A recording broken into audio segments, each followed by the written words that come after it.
السلام عليكم ورحمة الله وبركاته. أعوذ بالله السميع العليم من الشيطان الرجيم.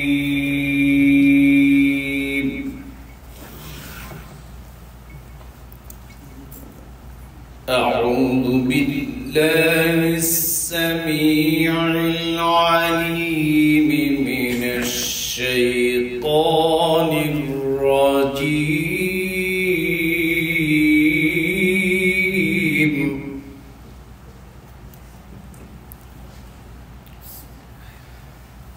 أعوذ بالله السميع العليم من الشيطان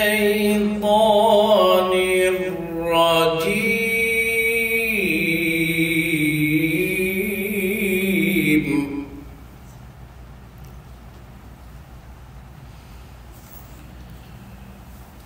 هو الله الذي لا إله إلا هو عالم الغيب والشهادة.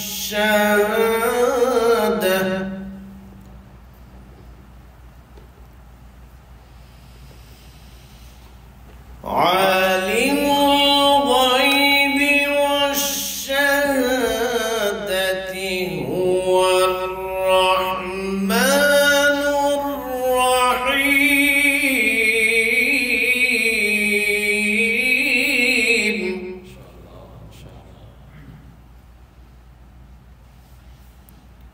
هو الله الذي لا إله إلا هو الملك القدوس السلام.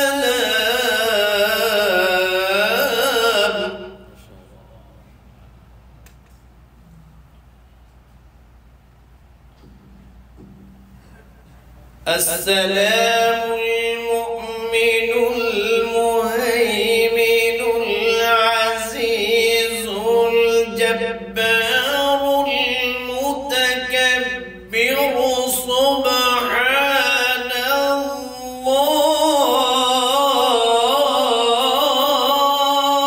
الله.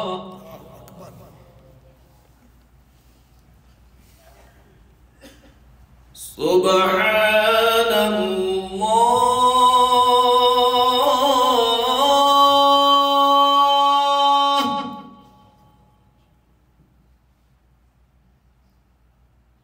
سبحان الله عما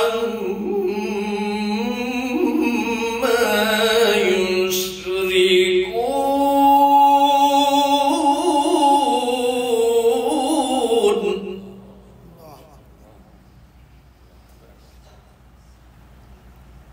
هو الله.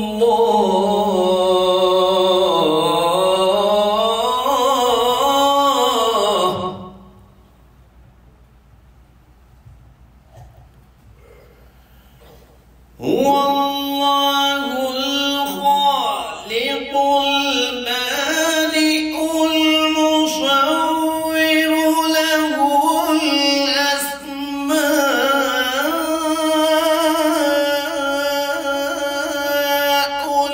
الحسنى.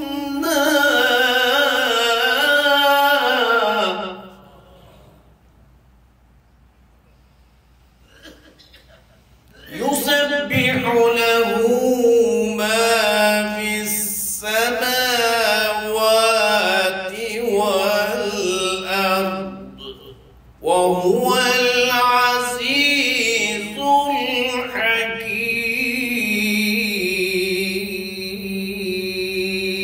الحكيم. صدق الله العظيم. السلام عليكم. ما شاء الله، جزاك الله، بارك الله. Allah Subhanahu wa ta'ala ovdje মদনী কারি সাহেবের কণ্ঠে ইলম আমলে আল্লাহ তাআলা বারাকা দান করুন। সবাই বলুন আমিন।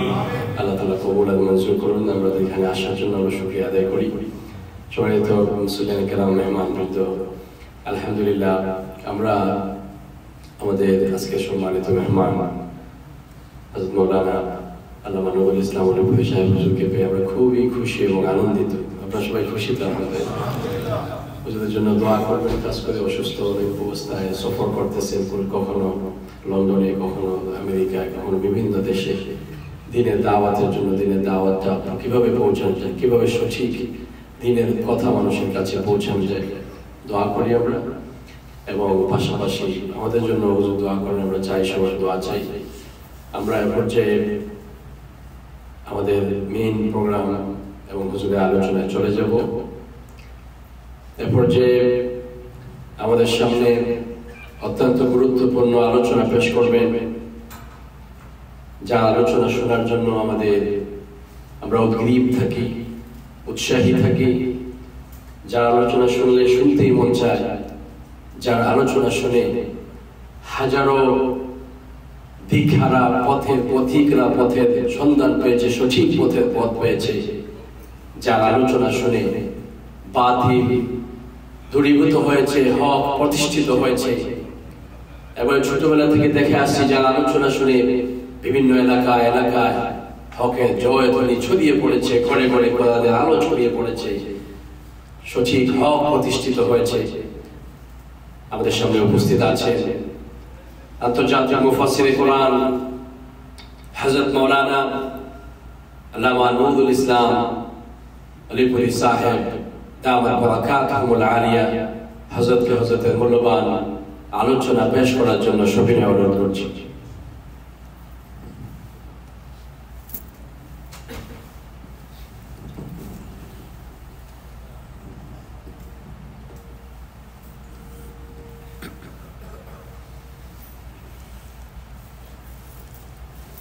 الحمد لله نحمده ونستعينه ونستغفره ونؤمن به ونتوكل عليه ونعوذ بالله من شرور أنفسنا ومن سيئات أعمالنا من يهده الله فلا مضل له ومن يضلله فلا هادي له ونشهد أن لا إله إلا الله وحده لا شريك له ونشهد أن سيدنا ونبينا ومولانا محمدا عبده ورسوله صلى الله تعالى عليه وعلى آله وأصحابه وبارك وسلم. أما بعد فأعوذ بالله من الشيطان الرجيم. بسم الله الرحمن الرحيم. اليوم أكملت لكم دينكم وأتممت عليكم نعمتي ورضيت لكم الإسلام دينا. بارك الله لنا ولكم في القرآن العظيم ونفعنا وإياكم بالآيات والذكر الحكيم. শ্রদ্ধেয় সভাপতি হযরত উলামায়ে কেরাম, সম্মানিত মুসল্লি সাহেবান, পবিত্র কোরআনের 114 সূরার মধ্যে এক সূরার নাম আছে সূরায়ে মায়েদা। এই সূরায়ে মায়েদার 3 নম্বর আয়াত অনেক লম্বা। সেই আয়াতের মধ্যভাগ থেকে সামান্য একটু অংশ আমি আপনাদের সামনে তিলাওয়াত করেছি। তাতে আল্লাহ বলেন, আল ইয়াউমা আকমালতু লাকুম দীনাকুম। এর অর্থ হলো আজকে আমি তোমাদের দ্বীনকে পরিপূর্ণ করে দিলাম।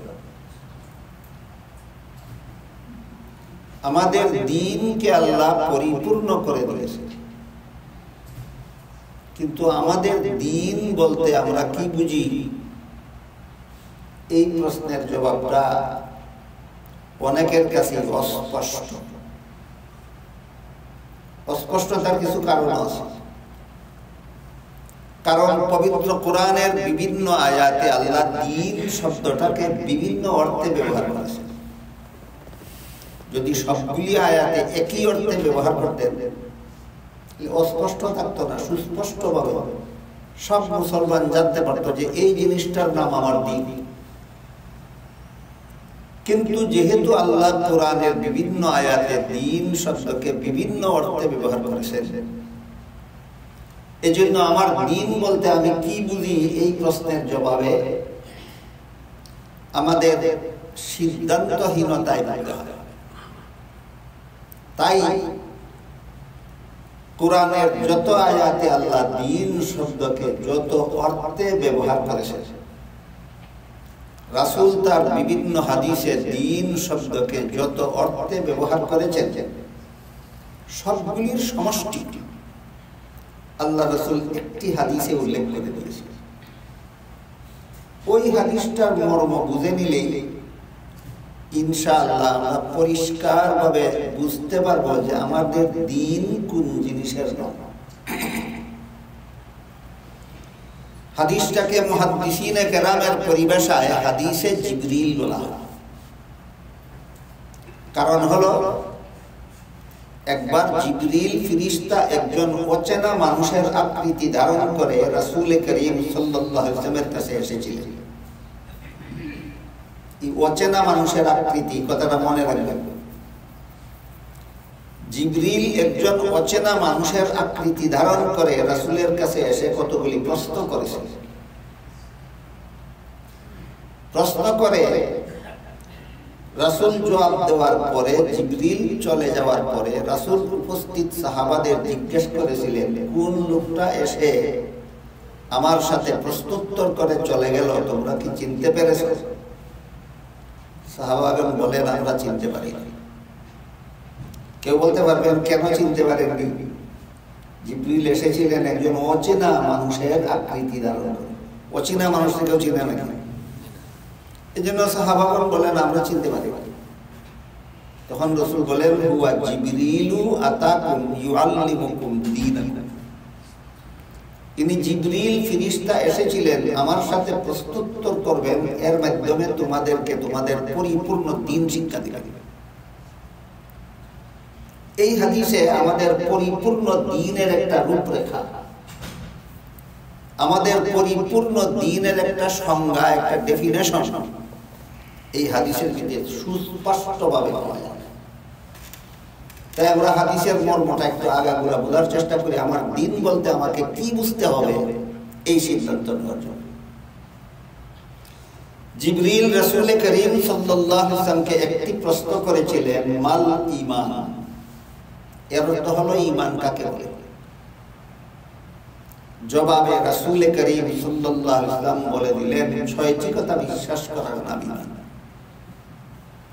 আল্লাহ বিশ্বাস করার নাম ঈমান, ফেরেশতা বিশ্বাস করার নাম ঈমান, আসমানি কিতাব বিশ্বাস করার নাম ঈমান, নবী রাসূল বিশ্বাস করার নাম ঈমান, তাকদীর বিশ্বাস করার নাম ঈমান, আখিরাতের চিরস্থায়ী জীবন বিশ্বাস করার নাম ঈমান। কটা হলো? এই জবাবের মধ্যে আল্লাহ রাসূল ঈমানের 6টা মূল কথা বলে দিলেন। এই 6টা হলো ঈমানের মূল কথা। এর সাথে কোরআনে হাদিসে বর্ণিত আরো কতগুলি আনুষঙ্গিক কথা আছে। সবগুলি মূল কথার সাথে বাকি সবগুলি আনুষঙ্গিক কথাকে বিস্তারিত দলিল প্রমাণ সহ উম্মতের মহামনীষীগণ একটি শাস্ত্রে বিন্যস্ত করেছেন। এই শাস্ত্রটাকে পরিভাষাগতভাবে ইলমে আকাইদ বলা হয়। সারমর্ম দাঁড়ালো জিবরিলের প্রথম প্রশ্নের জবাবে রাসূল করিম সাল্লাল্লাহু আলাইহি ওয়াসাল্লাম তার উম্মতকে ইলমে আকাইদ শিক্ষা দিলেন। আমরা যারা কোরআন হাদিস সরাসরি বুঝি না, একজন আলেম কোরআনের অর্থ বললে কোন শব্দের কি অর্থ বললেন তাও বুঝি না, সঠিক বললেন না বেঠিক বললেন তাও বুঝি না। আমাদের জন্য ইলমে আকাইদ কাকে বলে এই জিনিসটা বোঝা আমি মনে করি সহজ। আমি বলি দেখুন আপনারা বুঝতে সহজ হয় না। বান্দাদের প্রতি আল্লাহর বিধিবিধান আছে 3 প্রকার, এর বাইরে কোন বান্দার প্রতি আল্লাহর কোনো বিধান নাই। 3 প্রকার বিধানের মধ্যে 1 প্রকার বিধান আছে এমন যেগুলি শুধু অন্তরের দ্বারা বিশ্বাস করতে হয়, কাজে কর্মে পরিণত করার কিছু নেই। এই সমস্ত বিধান জানাকে ইলমে আকাইদ বলা হয়। যেমন আল্লাহ আছেন, এটা শুধু অন্তরে বিশ্বাস করতে হয়। আল্লাহ একজন, এটা শুধু অন্তরে বিশ্বাস করতে হয়। আল্লাহ শরীক, এটা শুধু অন্তরে বিশ্বাস করতে হয়। আদম আলাইহিস সালাম থেকে নিয়ে মুহাম্মদুর রাসূলুল্লাহ সাল্লাল্লাহু আলাইহি ওয়াসাল্লাম পর্যন্ত যে সমস্ত নবী রাসূল আল্লাহ দুনিয়ার মানুষের হেদায়েতের জন্য পাঠিয়েছে, তারা আল্লাহর মনোনীত, অন্তরে বিশ্বাস করতে হয়। এরা নিজে নিজে লেখাপড়া করে পরীক্ষা দিয়ে পাশ করে নবী হন। এরা নবী নির্বাচিত নন, এরা নবী মনোনীত, বিশ্বাস করতে হয়। মুহাম্মদুর রাসূলুল্লাহ সাল্লাল্লাহু আলাইহি ওয়াসাল্লাম শেষ নবী, অন্তরে বিশ্বাস করতে হয়, কাজে কর্মে করার কিছু নেই। সুতরাং আল্লাহর যে সমস্ত বিধিবিধান শুধুমাত্র অন্তরে বিশ্বাস করতে হয়, কাজে কর্মে পালন করার কিছু নাই, এই সমস্ত বিধিবিধান যাকে ইলমে আকাইদ বলা হয়। বুঝতে খুব কঠিন হলো আপনাদের। তাহলে ইলমে আকাইদ কোন বিধান, কোন প্রকার বিধানের নাম যে বিধান শুধু অন্তরে বিশ্বাস করতে হয়। অন্তরে বিশ্বাস করার মতো বিধানগুলি, এইগুলি জানার নাম ইলমে আকাইদ। জিবরিলের প্রথম প্রশ্নের জবাবে রাসূল তার উম্মতকে ইলমে আকাইদ শিক্ষা দিয়েছেন। এবার জিবরিল ফেরেশতা দ্বিতীয় প্রশ্ন করলেন, মাল ইসলাম, ইসলাম কাকে বলে? প্রথম প্রশ্ন ছিল ঈমান কাকে বলে। জবাবে বলেছিলেন ঈমানের মূল কথা 6টা। দ্বিতীয় প্রশ্ন করলেন ইসলাম কাকে বলে। জবাবে বলেন, রাসূল বলেন ইসলামের মূল কথা 5টা। আমরা এগুলি জীবন মনে রাখা দরকার। ঈমানের মূল কথা 6টা, ইসলামের মূল কথা 5টা। 1 নম্বর মুখে কলেমা উচ্চারণ করা, 2 নম্বর 5 বেলা নামাজ কায়েম করা, 3 নম্বর রমজান মাসে রোজা রাখা, 4 নম্বর ধনী হলে যাকাত দেওয়া, 5 নম্বর সামর্থ্যবানদের হজ করা। এই 5টা মূল কথার সাথে আরো যত আনুষঙ্গিক কথা কোরআন হাদিসে বর্ণিত হয়েছে, সবগুলিকে সবিস্তারে দলিল প্রমাণ সহ উম্মতের মহামনীষীগণ আরেকটি শাস্ত্রে বিন্যস্ত করেছে। সেই শাস্ত্রটাকে পরিভাষাগতভাবে ইলমে ফিকহ বলা হয়। সারমর্ম হলো জিবরিলের দ্বিতীয় প্রশ্নের জবাবে রাসূল তার উম্মতকে ইলমে ফিকহ শিক্ষা দিলেন।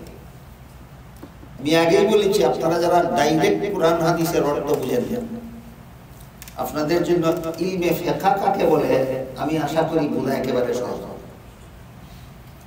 আল্লাহর দ্বিতীয় প্রকার বিধান এমন আছে যে বিধানগুলি শুধু অন্তরে বিশ্বাস করলে হয় না, শরীরের অঙ্গ প্রত্যঙ্গের দ্বারা পালন করতে হয়। এমন বিধান জানার নাম ইলমে ফিকহ। যেমন ওযুর 4 ফরজ বিশ্বাস করলেই ওযু হয় না, হাত মুখ ধুইতে হয়। নামাজের 13 ফরজ বিশ্বাস করলেই নামাজ হয় না, রুকু সিজদা করতে হয়। তাহলে ওযু, নামাজ, রোজা, হজ, যাকাত, কোরআন তেলাওয়াত, তাসবিহ, জিকির, ওজিফা, দোয়া, দুরুদ, এইগুলি ইলমে আকাইদের বিষয় না ইলমে ফিকহের বিষয়। কেমনে বললাম? এগুলি শুধু বিশ্বাস করলে চলে না, শরীরের অঙ্গ প্রত্যঙ্গের দ্বারা পালন করতে হবে। এমন ইলমকে ইলমে ফিকহ বানাবে। জিবরিলের দ্বিতীয় প্রশ্নের জবাবে রাসূল করিম সাল্লাল্লাহু আলাইহি ওয়াসাল্লাম তার উম্মতকে ইলমে ফিকহ শিক্ষা দিলেন। এবার জিবরিল তৃতীয় প্রশ্ন করলেন, মাল ইহসান, নির্ভেজাল ইবাদত কোনটা? রাসূল করিম সাল্লাল্লাহু আলাইহি ওয়াসাল্লাম জবাবে নির্ভেজাল ইবাদতের দুইটা মূল কথা বলে দিলেন। ঈমানের মূল কথা 6টা, ইসলামের মূল কথা 5টা, নির্ভেজাল ইবাদতের মূল কথা 2টা। নির্ভেজাল ইবাদতের 2টা মূল কথার একটা হলো আল্লাহ সর্বদা তোমার সামনে আছেন, আর একটা মূল কথা হলো তুমি সর্বদা আল্লাহর সামনে আছো। এই প্রতিটি মুমিন মুসলমান বিশ্বাস করে আল্লাহ সর্বদা আমার সামনে আছেন। এমর্মে আল্লাহ কোরআনের এক আয়াতে বলেন, কুল্লিল্লাহিল মাশরিকু ওয়াল মাগরিব ফাআইনামা তুওয়াল্লু ফাসাম্মা ওয়াজহুল্লাহ।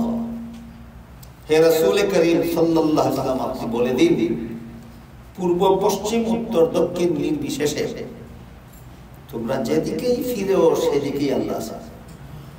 যেদিকেই ফিরো সেদিকেই আল্লাহ। কাজে আমি যেদিকেই ফিরি সর্বদাই আল্লাহ আমার সামনে আছেন।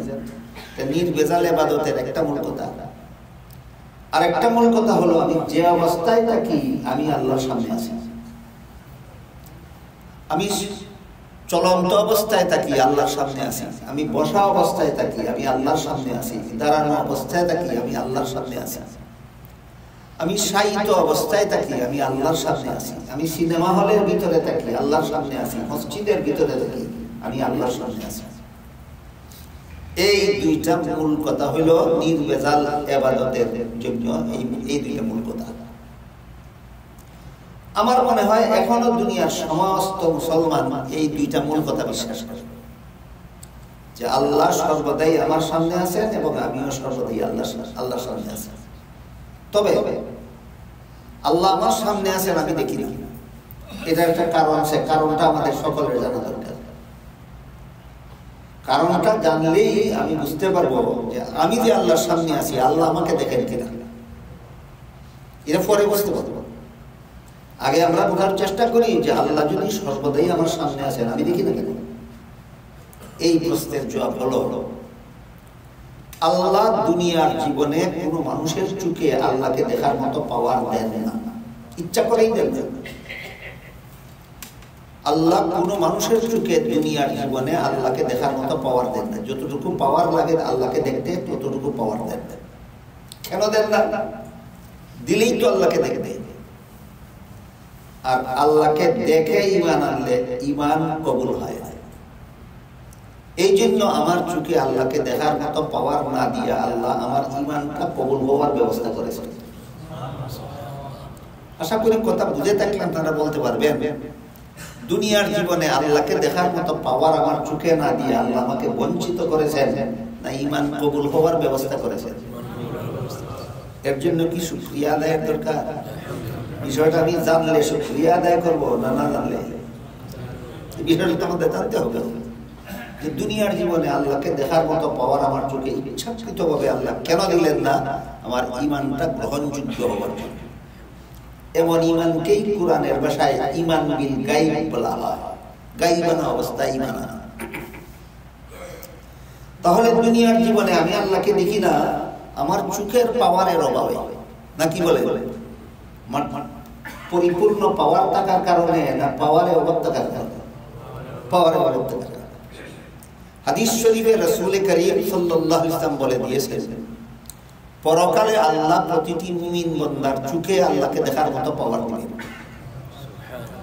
তখন প্রতিটি মুমিন বান্দা আল্লাহকে পূর্ণিমার চন্দ্রের চেয়েও আরো পরিষ্কার ভাবে দেখতে পাবে।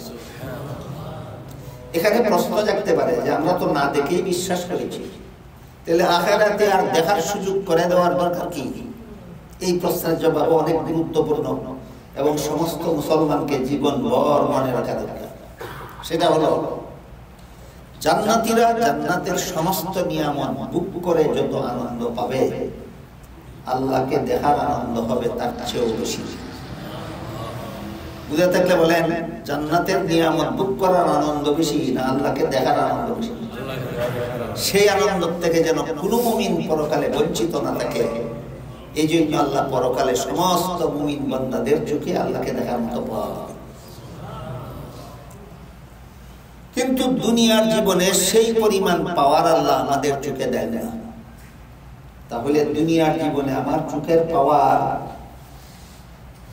পরিপূর্ণ না অপূর্ণ? অপূর্ণ। আল্লাহ আমার সামনে আছেন সর্বদা, দেখি না আমার চোখের পাওয়ারের অপূর্ণতার কারণে। আর আমি যে সর্বদা আল্লাহর সামনে আছি, আল্লাহরও দেখার গুণে অপূর্ণতা আছে। কোন মুমিনের ঈমান বলবে যে আল্লাহর দেখার গুণে কিছু ত্রুটি আছে, আল্লাহর দেখার গুণে কোনো অভাব আছে? মোটেও না। সুতরাং আমি যে আল্লাহর সামনে আছি, আল্লাহ সদা সর্বদাই আমাকে দেখেন। আল্লাহ সদা সর্বদা আমার সামনে আছেন, আমি দৃষ্টি শক্তির অভাব দেখি না। কিন্তু আমি যে আল্লাহর সামনে আছি, আল্লাহর দেখার গুণে কোনো অভাব নাই। আল্লাহ অহরহ প্রতিটি সেকেন্ডে সেকেন্ডে, প্রতিটি মুহূর্তে মুহূর্তে আমাকে দেখেন। এই বিশ্বাস সমস্ত মুমিন মুসলমানের অন্তরেই আছে। কিন্তু যেই মুসলমান বিশ্বাস করে আল্লাহ আমাকে দেখতেছে, সেই মুসলমান গোপনে দুর্নীতি করে কোন সংসার, জালিয়াতি করে কোন সংসার, সুদ খায় কোন সাহসে? বিশ্বাস করে আল্লাহ দেখতেছেন আবার সুদ খায়। বিশ্বাস করে আল্লাহ দেখতেছেন এরপরে ঘুষ খায়। বিশ্বাস করে আল্লাহ দেখতেছেন তারপরে মদ খায়। বিশ্বাস করে আল্লাহ দেখতেছেন তারপরে গাঞ্জাও খায়। এটা কেমনে হয়? তুমি যদি বিশ্বাসই করো আল্লাহ দেখতেছেন, তাহলে তুমি জিনা করো কোন সাহসে? এই প্রশ্নের একমাত্র জবাব হইল, আল্লাহ আমাকে সদা সর্বদা দেখেন। এই বিশ্বাসটা যে সব মুসলমানের অন্তরে আছে, এই বিশ্বাসটা কারো অন্তরে আছে ঘুমন্ত অবস্থায়, আর কারো অন্তরে আছে জাগ্রত অবস্থায়। আল্লাহ আমাকে দেখেন, এই বিশ্বাস যদি আমার অন্তরে ঘুমাইয়া থাকে, তাহলে আমি আল্লাহ দেখেন বিশ্বাসও করবো, চুরিও করবো। আল্লাহ দেখেন বিশ্বাসও করবো, ডাকাতিও করবো। আল্লাহ দেখেন বিশ্বাসও করবো, কোন খারাপিও করবো। আল্লাহ দেখেন বিশ্বাসও করবো, দুর্নীতি জালিয়াতি করবো। অসুবিধা নেই, কারণ আমার ঈমান আমার অপকর্মে বাধা দিবে না, কারণ ঈমান জাগ্রত নয়, ঈমান ঘুমন্ত। কথাটা বোঝার জন্য আমি আপনাকে একটা উদাহরণ দেব। ধরেন আপনাদের দেওয়াল ঘেরা বাড়িতে রাত্রে যেন চোর ঢুকতে না পারে, এজন্য একজন বেতনভোগী পাহারাদার বসে থাকে। বলেন তো, পাহারাদার গেটে বসা থাকলে চোর ঢুকতে পারবে? পারবে না। কিন্তু পাহারাদার যদি সারা রাত আপনার গেটের সোফায় বসে বসে ঘুমায়, পাহারাদার কি করে? ঘুমায়। চোর ঢুকতে পারবে কিনা বলুন? পাহারাদার বসা থাকলে চোর ঢুকে কিভাবে? ঘুমায়। ঘুমায়। যেভাবে পাহারাদার বসে বসে যদি ঘুমায়, এই বাড়িতে চোর ঢুকতে কোনো অসুবিধা হয় না। ঠিক তেমনি ভাবে যে মুসলমানের এই বিশ্বাস যে আল্লাহ আমাকে দেখেন, তার ঈমান যদি ঘুমায়, তার চুরি করতে অসুবিধা হয় না, তার ডাকাতি করতে অসুবিধা হয় না, তার জিনা করতে অসুবিধা হয় না, তার দুর্নীতি জালিয়াতি করতে অসুবিধা হয় না। আমি আশা করি আমার কথা যদি আপনারা বুঝে থাকেন, প্রত্যেকে মনে মনে টের পাবেন আপনার ঈমান জাগ্রত না ঘুমায়। আমি আমারটা টের পাই, আপনারা কি টের পাচ্ছেন আমার ঈমান জাগ্রত না ঘুমায়? আমি যদি জানি যে আমি বিশ্বাস করি আল্লাহ দেখেন, তারপরে আমি সুদ খাই, আমি ঘুষ খাই, আমি মদ খাই, আমি গাঞ্জা খাই, আমি নেশা করায় যাই, তাইলে বুঝতে হবে আমার ঈমান জাগ্রত না ঘুমন্ত। এই ঘুমন্ত ঈমান জাগ্রত করলেই ইবাদত নির্ভেজাল হয়। এই ঘুমন্ত ঈমানটারে জাগ্রত করলেই ইবাদত কেমন হয়? নির্ভেজাল হয়। এবার বোঝার চেষ্টা করি, এই বিশ্বাসটারে জাগ্রত করলে ইবাদত কিভাবে নির্ভেজাল হয়। হযরত ইউসুফ আলাইহিস সালামের সাথে জিনা করার জন্য জুলাইখা একটা খাস কামরা নিয়ে গেছিল। সেই খাস কামরার ভিতরে রাজকীয়ভাবে সজ্জিত খাস কামরা। সেখানে ইউসুফ এবং জুলাইখা দুইজন ছাড়া দুনিয়ার আর কোনো মানুষ ছিল। ইউসুফ সেই খাস কামরায় ঢুকে দেখলেন কামরার এক পাশে কোনো একটা কিছু পর্দা দ্বারা ঢেকে রাখা হয়েছে। ইউসুফ আলাইহিস সালাম জুলাইখাকে জিজ্ঞেস করলেন, কামরার এক পাশে পর্দা দিয়ে তুমি কি ঢেকে রেখেছো? জুলাইখা বলে, আমি যে মূর্তিটার পূজা করি ওই মূর্তিটা ঢেকে রেখেছি। ইউসুফ আলাইহিস সালাম বললেন, তুমি তো এটার পূজাই করো, ঢেকে রাখলে কেন? পূজা করো মূর্তি, ঢেকে রাখলে কেন? কয়, আমি এখন তোমার সাথে জিনা করব। কাজেই যার পূজা করি তার সামনে জিনা করতে আমার লজ্জা হয়। এই জন্য নিঃসংকোচে যেন, ডিস্টার্ববিহীন ভাবে যেন তোমার সাথে জিনাটা করতে পারি, এই জন্য মূর্তিটা রেখে রাখছে। ইউসুফ আলাইহিস সালাম জিজ্ঞেস করলেন, এটার সামনে জিনা করলে কি দেখে? প্রশ্নোত্তরটা একটু খেয়াল করে। যখন বললো তোমার সাথে জিনা করবো এই জন্য ডেকে রাখছি, ইউসুফ জিজ্ঞেস করলেন, না ডেকে তার সামনে জিনা করলে কি দেখবে? বলে না, ডাক্কা জিনা করলেও দেখবে না, খোলা রেখা জিনা করলেও দেখবে। তখন ইউসুফ আলাইহিস সালাম বললেন, তাইলে ডাকার দরকার কি? এটা তো ডাকলেও দেখে না, না ডাকলেও দেখে না, ডাকলে কেন? জুলাইখা বলে, আমার পূজার মূর্তি যদিও তার সামনে জিনা করলে দেখে না, কিন্তু যে কারিগরে মূর্তিটা বানাইছে এই মূর্তিটার চোখের মধ্যে দেখার ভঙ্গি দিয়ে বানাইছে। চোখের মধ্যে দেখার ভঙ্গি আছে, চোখ খোলা অবস্থায়। আমরা সিলেটি ভাষায় হয় যেমন বোঝা যায় সেইটাচ্ছে, বোঝানি সিলেটি ভাই হয় যেমন বোঝা যায় সেইটাচ্ছে, এইরকম ভঙ্গি দিয়ে এই কারিগরে মূর্তিটা বানাইছে। এই ভঙ্গিটার কারণেই তার সামনে তোমার সাথে জিনা করতে না জানতে পারে। তখন ইউসুফ আলাইহিস সালাম বললেন যে তোর পূজার মূর্তি আসলে দেখে না, শুধু চোখের মধ্যে দেখার ভঙ্গি আছে, এই কারণেই যদি তার সামনে আমার সাথে জিনা করতে তোর লজ্জা হয়, আমার আল্লাহ যে আসলেই দেখে, সেই আল্লাহর সামনে তোর সাথে জিনা করতে কি আমার লজ্জা হয় না? আল্লাহ আমাকে দেখে, এই বিশ্বাসটা ইউসুফ নবীর অন্তরে ঘুমন্ত ছিল। এই বিশ্বাস জাগ্রত থাকলে কি হয়? ইবাদত নির্ভেজাল। ইবাদত শুধু ইবাদত নির্ভেজাল না, তার জীবনটাই নির্ভেজাল। কারণ যে হাদিসে উল্লেখ আছে নির্ভেজাল ইবাদত কারে কয়, এই হাদিসের শব্দটা বিভিন্ন ভাবে পরিণত। সবগুলি শব্দের কোনো হাদিস আছে আন তা'বুদাল্লাহ, কোনো আছে আন তা'মালা, কোনো আছে আন তাফআলা। সবটার মর্ম হলো সদা সর্বদা তুমি আল্লাহর সামনে আছো।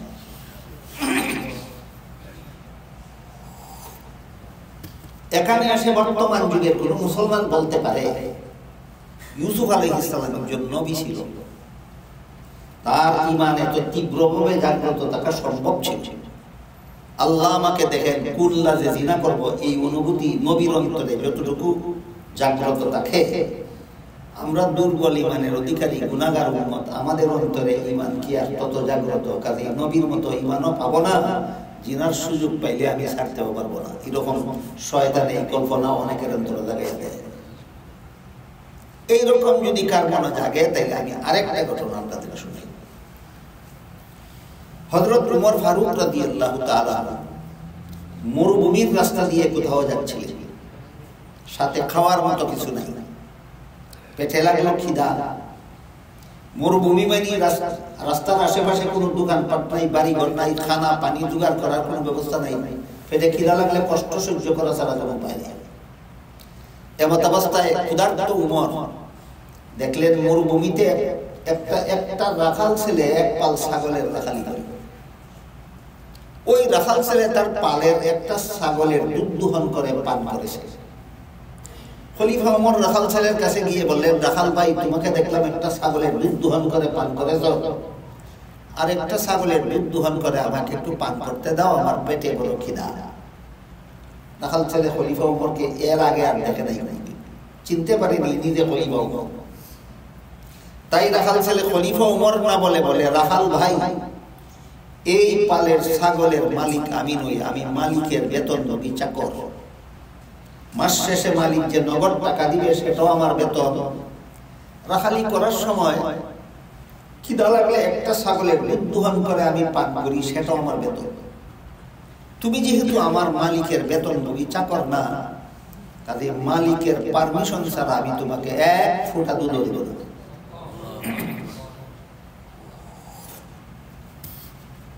খলিফা ওমর মনে মনে ভাবলেন যে রাখাল ছেলেটা তো তার ঈমান তো জাগ্রত দেখা যায়, কি বলেন আপনারা? তবে ঈমান জাগ্রত হওয়ার কারণে এটা বললো নাকি আমাকে ধোঁকা দেওয়ার জন্য বললো, এটা তাকে পরীক্ষা করতে হবে। আজকাল অনেক অনেক মুসলমানের মধ্যে খুব উচ্চাঙ্গের ঈমানদারি কথা বলে, ঈমান জাগ্রত হওয়ার কারণে অন্যকে ধোঁকা দেওয়ার জন্য। এরকম যথেষ্ট পণ্ডিত ধোঁকাবাজ মুসলমান আমার কাছে যথেষ্ট ধরা আছে, খুব উচ্চাঙ্গের ঈমানদারি কথা কয়। ঈমান জাগ্রত হওয়ার কারণে নয়, আপনি উচিত প্রাপ্যটা আপনাকে না দিয়া আপনাকে ঠগাবার জন্য এরকম কথা বলে। খলিফা ওমর মনে করলেন এই ছেলেটাও এরকম কিনা, উচ্চাঙ্গের ঈমানের কথা বলেছে আমাকে ধোঁকা দেওয়ার জন্য না, সত্যই তার ঈমান জাগ্রত, এটা তাকে পরীক্ষা করতে হবে। তো খলিফা ওমর তাকে পরীক্ষা করার জন্য বললেন, ঠিক আছে, তুমি যদি বিনামূল্যে এক ছাগলের দুধ আমাকে না দাও, তাহলে উচিত মূল্যে একটা দুধের ছাগল আমার কাছে বিক্রি করে দাও। এতে তোমার একটা উপকার হবে, আমার একটা উপকার হবে। আমার উপকার এই হবে যে আমি এক্ষুনি ছাগলটা কিনে নিয়ে আমি তার দুধ পান করবো, আমার খিদা নিবারণ হবে। আর তোমার উপকার এই হবে যে মালিক যা বেতন দিবে তো দিবেই, আর যে ছাগলটা আমার কাছে বিক্রি করবে এটার মূল্য তো তুমি বেতনের অতিরিক্ত পাইবে, এটা তোমার উপকার। এটা কি বাস্তবায়নের জন্য বললেন না পরীক্ষার জন্য? রাখাল ছেলে বলে, ও মুসাফির ভাই, তোমার কথা মতো একটা দুধের ছাগল তোমার কাছে বিক্রি করে পয়সাটা যদি আমি আত্মসাৎ করে ফেলি, মালিকের গনে যখন দেখবে ফালের ছাগল একটা কম, তখন তো আমাকে জিজ্ঞেস করবে ছাগল একটা কম কেন, আমি কি জব যাব? খলিফা ওমর বলেন, বলবে ছাগল একটা বাগে দিলে নিয়ে গেছে। একটা ছাগল বাগে দিলে নিয়ে গেলে রাখাল ছেলের ফিরাবার কোনো ক্ষমতা নেই, তোমার বিরুদ্ধে কোনো বিচার চলবে না। এই কথা বলা মাত্রই রাখাল ছেলে এই মুসাফির লোকটার উপর দারুণ ভাবে খেপলো। খলিফা ওমর চিনে না মুসাফির লোকটা, মুসাফির লোকটার উপর দারুণ ভাবে খেপলো। এই বলা মুসাফির, আমার একটা কথা শুনে নেন, আমি আমার মালিকের বিশ্বস্ত চাকর। আমি যদি মালিককে বলি ছাগল একটা বাগে ধরে নিয়ে গেছে, শতকরা 100 বিশ্বাস করে, কোনো সন্দেহ করবে না। কিন্তু তুই বল এই কাণ্ডটা আল্লাহ দেখবেন কিনা? আল্লাহ দেখবেন। তাহলে কি আমাদের দিন আল্লাহ যখন জিজ্ঞাসা করবেন মালিকের ছাগলটা কি করছিলি, আল্লাহ দেখে যাবে?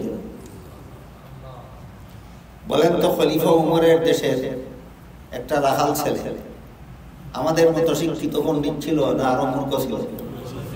তার ঈমান যদি এইভাবে জাগ্রত থাকতে পারে, আমি নবীর ঈমানের মতো আমার ঈমান জাগ্রত থাকবে কেন? এমন শয়তানি প্রশ্ন করবো কেন? বুঝে থাকলে বলুন, ঈমান জাগ্রত থাকলে শুধু নবীর ঈমানই জাগ্রত থাকে না, মূর্খ রাখালের ঈমানও জাগ্রত থাকতে পারে। মূর্খ রাখালের ঈমানও জাগ্রত থাকতে পারে।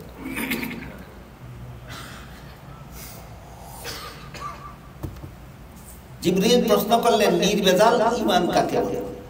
রাসূল বলেন, নির্ভেজাল ঈমানের মূল কথা দুইটা।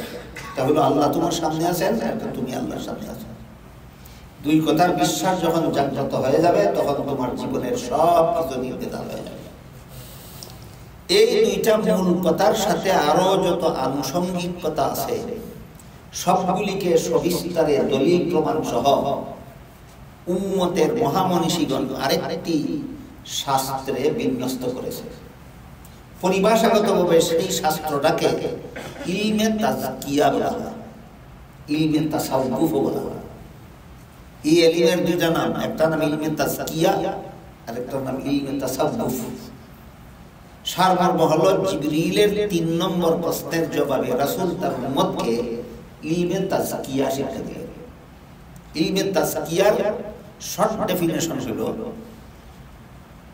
আল্লাহর যে সমস্ত বিধান শুধু অন্তরে বিশ্বাস করলে চলে না, শরীরের অঙ্গ প্রত্যঙ্গের দ্বারা পালন করা যায় না। বিশ্বাসও করতে হয় অন্তরের দ্বারা, পালনও করতে হয় অন্তরের দ্বারা। এমন সব বিধান জানার নাম ইলমে তাজকিয়া। এমন সব বিধান জানার নাম ইলমে তাজকিয়া। যেমন সহজ একটা উদাহরণ দেই, আমরা যারা নিয়মিত 5 বেলা নামাজ পড়ি, আমি আগেই বলেছি নামাজ এটা ইলমে ফিকহের বিষয়।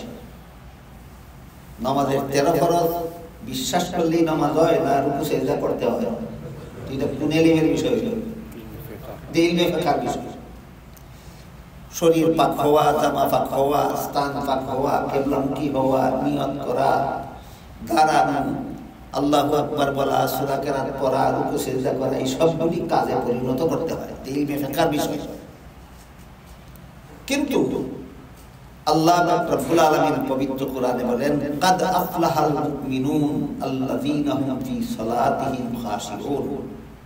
ওই সমস্ত মুমিনদের জীবন সফল যারা আল্লাহর ধ্যানে মগ্ন অবস্থায় নামাজ পড়ে। কেমন নামাজির জীবন সফল? আল্লাহর ধ্যানে মগ্ন অবস্থায়। আল্লাহর ধ্যানে নামাজের মধ্যে আল্লাহর ধ্যানে মগ্ন থাকা, এটাও আল্লাহর একটা বিধান। নামাজের মধ্যে আল্লাহর ধ্যানে মগ্ন থাকা আল্লাহর একটা বিধান। জানলেই আমার ইলমে তাসকিয়া হাসিল হয়ে যাবে না মনটাকে নামাজে মগ্ন রাখতে হবে। এই কাজটা কি চোখের দ্বারা হয়, না কানের দ্বারা হয়, না নাকের দ্বারা হয়, না হাতের দ্বারা হয়, না পায়ের দ্বারা হয়, না আল্লাহর ধ্যানে মগ্ন থাকার কাজটা একমাত্র অন্তরের দ্বারা হয়। এটা আল্লাহর যে বিধান অন্তরের দ্বারা বিশ্বাস করতে হয়, পালনটাও অন্তরের দ্বারাই করতে হয়। এমন বিধান জানার নাম ইলমে তাসকিয়া, এমন বিধান জানার নাম ইলমে তাসাউফ। এখানে আনুষঙ্গিকভাবে আরেকটা জরুরি কথা আমাদের সকলের জানা দরকার। সেটা হলো এইমাত্র যে কথাটা আমরা বললাম, আমি যখন নামাজ পড়ি তখন আমি আল্লাহর ধ্যানে মগ্ন থাকবো, এটা আল্লাহর একটা বিধান। এই বিধান পালন করা কি ইলমে আকাইদের অন্তর্ভুক্ত, না ইলমে ফিকহের অন্তর্ভুক্ত, না ইলমে তাসকিয়ার অন্তর্ভুক্ত? আমরা কি সবাই পারি বলে নামাজ পড়তে পারি? এখানে দুইটা কথা জরুরি ভিত্তিতে আমাদের জানা দরকার। এক নম্বর হলো আমরা পারি না কেন, আর একটা হলো পারার উপায় কি। কটা কথা জানার দরকার? দুইটা কথা জানার দরকার। আল্লাহর বিধান হলো তুমি যতক্ষণ নামাজে থাকো ততক্ষণ আল্লাহর ধ্যানে মগ্ন থাকো, কিন্তু আমরা পারি না। এক নম্বর প্রশ্ন হলো পারি না কেন। দুই নম্বর প্রশ্ন হলো পারার উপায় কি। দুইটা কথা কি জানা দরকার। হাদিস শরীফে রাসূল করিম সাল্লাল্লাহু আলাইহি ওয়াসাল্লাম বলেন, মুসল্লিরা আল্লাহর ধ্যানে মগ্ন থাকা অবস্থায়, স্বাভাবিক অবস্থায় একটা রিয়াজত না করা পর্যন্ত, একটা মুজাহাদা না করা পর্যন্ত, একটা প্রশিক্ষণ গ্রহণ না করা পর্যন্ত আল্লাহর ধ্যানে মগ্ন থেকে নামাজ পড়তে পারবে না। কোন মুসল্লি পারবে না একটা ট্রেনিং গ্রহণ না করা পর্যন্ত আল্লাহর ধ্যানে মগ্ন অবস্থায় নামাজ পড়তে পারবে। কারণ বর্ণনা করে আল্লাহ রাসূল বলেন, শয়তানের একদল স্পেশাল বাহিনী আছে, এদেরকে কোনো বেনামাজির কাছে পাঠায় না। নামাজিরা যখন নামাজ শুরু করে দেয় তখন তার কাছে পাঠায়। এদের ডিউটি হইল যতক্ষণ পর্যন্ত মুসল্লি নামাজে থাকে ততক্ষণ পর্যন্ত সংসারের হাজার কথা তার মনে জাগাইয়া দেওয়া, যেন আল্লাহর ধ্যানে মগ্ন হতে না পারে। শয়তানের এই বাহিনীর হামলার কারণে আমরা পারি না। বুঝলাম কি পারি না কেন? এই বাহিনী কি শুধু আমার কাছে আসে না আপনাদের কাছেও যায়? আমার কাছে যখন আসে আমি টের পাই, আপনাদের কাছে যখন যায় আপনারা টের পাবেন। আমি আলামত বলে দিই, লক্ষ্য করে দেখবেন। নামাজ শুরু করার আগে সংসারের এত কল্পনা মনে জাগে না, নামাজ শুরু করার পরে সংসারের যত কথা মনে জাগে। ঠিক আছে? এইটা যখন টের পাবেন তখনই বুঝবেন যে শয়তানের স্পেশাল বাহিনী আপনার পর হামলা শুরু করে দিয়েছে। আমি কি আপনাদের বুঝাতে পারলাম আল্লাহর ধ্যানে নামাজে আমরা আল্লাহর ধ্যানে মগ্ন হতে পারি না কেন? কারণ আছে কিনা? কারণ আছে। এখন পারার উপায় কি? পারার কোনো উপায় নাই। যে কাজের উপায় নাই এমন কাজের আদেশ আল্লাহ করেন। আল্লাহ বলেন, লা ইউকাল্লিফুল্লাহু নাফসান ইল্লা বুসআহা। মানুষের সাধ্যের বাইরে কোনো আদেশ আল্লাহ করেন না। আল্লাহর ধ্যানে মগ্ন থাকার তোমার সাধ্যের বিষয়, তুমি সামান্য একটু চেষ্টা করলে এই কাজটা তুমি অর্জন করতে পারো, হাসিল করতে পারো। তাহলে শয়তানের বাহিনীকে বিতাড়িত করে আমি যতক্ষণ পর্যন্ত নামাজে থাকি ততক্ষণ আল্লাহর ধ্যানে মগ্ন থাকার একটা সাধনা আছে, সাধনাটা করতে হবে। সাধনাটা একদল মানুষের জন্য খুব কঠিন, আর একদল মানুষের জন্য একেবারে সোজা। একটা সাধনা করলেই আপনি যতক্ষণ নামাজে থাকেন ততক্ষণ আল্লাহর ধ্যানে মগ্ন থাকতে পারবেন। তখনকার নামাজটা হবে আপনার জাগ্রত ইমানের নামাজ, নির্ভেজাল নামাজ। রুকুতে গিয়া বললাম সুবহান রাব্বিয়াল আযীম, সিজদাতে গিয়া বললাম সুবহান রাব্বিয়াল আলা, দাঁড়াইয়া বললাম আলহামদুলিল্লাহি রাব্বিল আলামিন। আর মন আমার দোকানের বেচাকিনার কল্পনায় মগ্ন।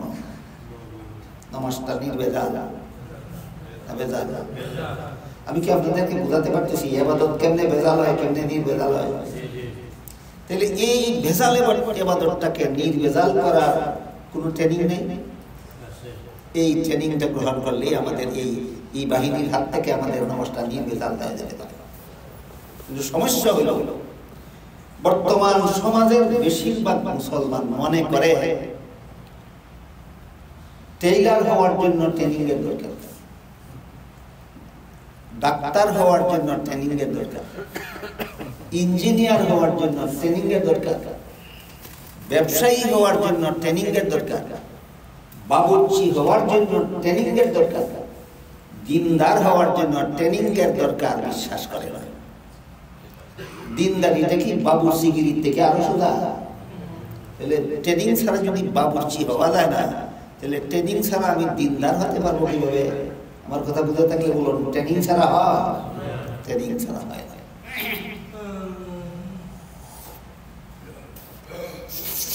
তাহলে আমার নামাজটাকে নির্ভেজাল ট্রেনিং ছাড়া হবে না? ট্রেনিং লাগবে। বিভিন্ন পদ্ধতির ট্রেনিং আছে। আজকের জন্য দুইটা ট্রেনিং এর কথা আপনাদেরকে বলবো। একটা ট্রেনিং আছে আলেমদের জন্য। না, এই শয়তানি বাহিনী আলেমদের নামাজের সময় যায় না। আল্লাহ রাসূল বলেন সবার কাছে যায়, সবার কাছে যায়।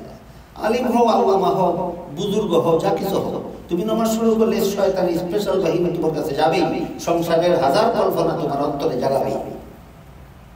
কাজেই নামাজটাকে নির্ভেজাল করার জন্য একটা ট্রেনিং আছে আলেমদের জন্য, আর একটা ট্রেনিং আছে যারা আলেম না তাদের জন্য। আলেমদের জন্য যে ট্রেনিংটা, এটা আপনারা পারবেন না, সম্ভব না কোনোদিন। আলেমদের জন্য ট্রেনিংটা হলো নামাজের শুরু থেকে শেষ পর্যন্ত আমি যা কিছু পড়ব, নামাজে ফরা আছে, ফরা ছাড়া নামাজের কোনো কাজ নেই। আল্লাহু আকবার পরে নামাজ শুরু হইল, সুবহানাকা পড়লাম, আউযু বিল্লাহ পড়লাম, বিসমিল্লাহ পড়লাম, আলহামদু পড়লাম, আলাম তারা পড়লাম, রুকু গিয়া তাসবিহ পড়লাম, সিজদা গিয়া তাসবিহ পড়লাম, বসে আত্তাহিয়াত পড়লাম, দুরূদ শরীফ পড়লাম, দোয়া মাসুরা পড়লাম। এই কারণে আমরা নামাজ পড়া কই, নামাজ পড়া। আল্লাহ কিন্তু নামাজ পড়া বলেননি, আল্লাহ বলেন নামাজ কায়েম করা। আমরা পড়া বলি কেন? কারণ নামাজের ভিতরে খালি পড়া আর পড়া আছে, এই জন্য নামাজের আমরা পড়া করি। কাজে আলেমদের জন্য ট্রেনিং হইল নামাজের ভিতরে আমি যা কিছু পড়ব সবগুলি গভীরভাবে অর্থের দিকে লক্ষ্য করে পড়ব। শয়তানের বাহিনী সংসারের কল্পনা আমার অন্তরে জাগাবার সুযোগই পাবে না। এই ট্রেনিংটা কি আপনারা গ্রহণ করতে পারবে? এটা কার জন্য? আলেমদের জন্য। আমি যখন পড়বো সুবহানাকা আল্লাহুম্মা, তখন গভীরভাবে লক্ষ্য করবো এর অর্থ হলো হে আল্লাহ তোমার পবিত্রতা বর্ণনা করা। আমি যখন পড়বো ওয়া তাবারাকা ইসমুকা, তখন আমি লক্ষ্য করবো এর অর্থ হলো আল্লাহর নাম বরকতময়। আমি যখন পড়বো ওয়া তাআলা জাদ্দুকা, তখন আমি লক্ষ্য করবো এর অর্থ হলো আল্লাহ মর্যাদাশালী।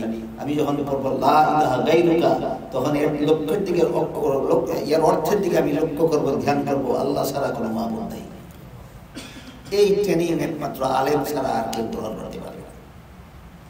আমি যদি আজকেই সুবহানাকা পড়া থেকে যখন পড়া শুরু করি, অর্থের দিকে লক্ষ্য রাখি, একেবারে এই দুরূদ শরীফ এর শেষ পর্যন্ত অর্থের দিকে লক্ষ্য করি, তাহলে শয়তানে হাজার কল্পনা আমার মনে জাগাইয়া দিবার ফাঁক হই পাইবে না। তাহলে বলেন শয়তানের এই চক্রান্ত থেকে আমার নামাজকে নির্ভেজাল অটোমেটিকলি করা যায় না ট্রেনিং এর মাধ্যমে? এবার বলেন এই ট্রেনিংটা একজন আলিমে শুধু লক্ষ্য করলে, শুধু স্মরণ রাখলেই হবে নাকি অনেক কষ্ট পরিশ্রম করতে হবে? কোনো কষ্ট নাই, শুধু লক্ষ্য রাখলেই হয়। আমি আউযু বিল্লাহ পড়ার সময় অর্থটা লক্ষ্য রাখলেই হয়, আমি বিসমিল্লাহ পড়ার সময় অর্থটা লক্ষ্য রাখলেই হয়, আমি আলহামদু পড়ার সময় অর্থটা লক্ষ্য রাখলেই হয়, আমি আলাম তারা পড়ার সময় অর্থটা লক্ষ্য রাখলেই হয়, আমি আত্তাহিয়াত পড়ার সময় অর্থটা লক্ষ্য রাখলেই হয়, আমি দুরূদ শরীফ পড়ার সময় অর্থটা লক্ষ্য রাখলেই হয়। শয়তানের ফাঁক পায় না, শয়তানের তার সংসারের কল্পনা আমার অন্তরে ঢুকাই দিয়ে। বুঝে থাকলে বলুন ট্রেনিংটা আপনাদের জন্য শুধু সম্ভব নয় তা নয়, আপনাদের জন্য সহজ নয় তা নয়, সম্ভব নয়, কিন্তু আলেমদের জন্য এই ট্রেনিংটা কি কঠিন না? একেবারে সহজ, একেবারে সহজ। কিন্তু যারা আলেম নন তারা যেহেতু এই ট্রেনিং গ্রহণ করতে পারবেন না, এই জন্য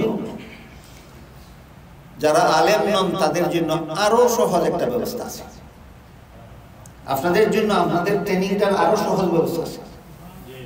সেটা হলো ওই যে রাসূল বলছেন, তা'বুদাল্লাহা কাআন্নাকা তারাহু ফাইন লাম তাকুন তারাহু ফাইন্নাহু ইয়ারাক। তুমি যদিও আল্লাহকে দৃষ্টিশক্তির অভাবে দেখো না, আল্লাহ কিন্তু দেখার গুণে অভাব নাই, আল্লাহ সর্বাবস্থায় তোমাকে দেখে। কাজে আমি আলেম না, আমি যখন নামাজের ভিতরে লক্ষ্য করবো আমার মন চলে গেছে সংসারের কল্পনায়, তখন আমি ধ্যান করবো আল্লাহ আমাকে দেখে। আবার যখন দেখবো আমার মন চলে গেছে সংসারের কল্পনায়, আবার ধ্যান করবো আল্লাহ আমাকে দেখে। আবার যখন লক্ষ্য করবো মন চলে গেছে সংসারের কল্পনায়, আবার ধ্যান করবো আল্লাহ আমাকে দেখে। এই ধ্যান করার সাধনাটা শুরু করলে আল্লাহ আপনাকে নামাজের পরিপূর্ণ পুরস্কার দান করে দেবে। তখন শয়তান আপনার মনকে আর সংসারের কল্পনা নিয়ে দেওয়ার চেষ্টা চালাবে না। তখন থেকে আপনি নামাজের শুরু থেকে শেষ পর্যন্ত আল্লাহর ধ্যানে মগ্ন অবস্থায় নামাজ পড়তে পারবেন। আগের নামাজটা নির্ভেজাল ছিল না, এখনের নামাজটা নির্ভেজাল হলো। জিবরিল কি প্রশ্ন করেছিলেন? নির্ভেজাল ইবাদত কোনটা? রাসূল বলে দিলেন, নির্ভেজাল ইবাদতের মূল কথা দুইটা, একটা হলো আল্লাহ তোমার সামনে আছেন, আর একটা হলো তুমি আল্লাহর সামনে আছো। এই বিশ্বাস ঘুমন্ত থাকার নাম নির্ভেজাল ইবাদত নয়, নির্ভেজাল জিন্দেগি নয়। এই বিশ্বাস জাগ্রত করার নাম নির্ভেজাল ইবাদত, নির্ভেজাল জিন্দেগি। এতক্ষণের কথা বুঝে থাকলে বলুন, বিনা সাধনায় হয় না একটুখানি সাধনা লাগে? খুব কঠিন সাধনার কথা বললাম না। আলেমদেরটাও সহজ, অন্যদেরটাও সহজ। আলেমদেরটা আপনারা পারবেন না, কিন্তু আলেমদের জন্য সেটা খুব সহজ। আপনাদের ট্রেনিংটা, আপনাদের সাধনাটা আপনাদের জন্য খুব সহজ। শুধু এই কথা লক্ষ্য করলেই হয়, যখন নামাজে দাঁড়ায় দেখবেন মন চলে গেছে দোকানে, ধ্যান করবেন আমার মনটা কোথায়, আল্লাহ তো দেখতেছে। তখন এই মনটা আর দোকানে থাকবে না। আমি আপনাদের এতক্ষণে বোঝাবার চেষ্টা করেছি, আল্লাহর তৃতীয় প্রকার বিধান এমন যেগুলি বিশ্বাসও করতে হয় অন্তরের দ্বারা, পালনও করতে হয় অন্তরের দ্বারা। এমন বিধান জানার নাম ইলমে তাজকিয়া, ইলমে তাসাউফ। জিবরিলের প্রথম প্রশ্নের জবাবে রাসূল তার উম্মতকে ইলমে আকাইদ শিক্ষা দিয়েছেন। জিবরিলের দ্বিতীয় প্রশ্নের জবাবে রাসূল তার উম্মতকে ইলমে ফিকহ শিক্ষা দিয়েছেন। জিবরিলের তৃতীয় প্রশ্নের জবাবে রাসূল তার উম্মতকে ইলমে তাজকিয়া শিক্ষা দিয়েছেন। এবার বলুন, কত প্রশ্নের জবাবে কত ইলম শিক্ষা দিলেন? 3 প্রশ্নের জবাবে 3 ইলম শিক্ষা দিলেন। হাদিসের শেষে বলে দিলেন, এই 3টা ইলমের নাম তোমাদের পরিপূর্ণ দিন। এই 3টা ইলম তোমাদের, এবার বলেন আমাদের পরিপূর্ণ দিন কটা ইলমের নাম? 3টা ইলমের নাম। 1 নম্বর ইলমে আকাইদ, 2 নম্বর ইলমে ফিকহ, 3 নম্বর ইলমে তাজকিয়া। এই 3টা ইলমের সমষ্টি হইল আমাদের পরিপূর্ণ দিন। ইলমে আকাইদের কোনো কিছু শিক্ষা দিতে রাসূল বাকি রাখেননি। ইলমে ফিকহর কোনো কিছু শিক্ষা দিতে রাসূল বাকি রাখেননি। ইলমে তাজকিয়ার কোনো কিছু শিক্ষা দিতে রাসূল বাকি রাখেননি।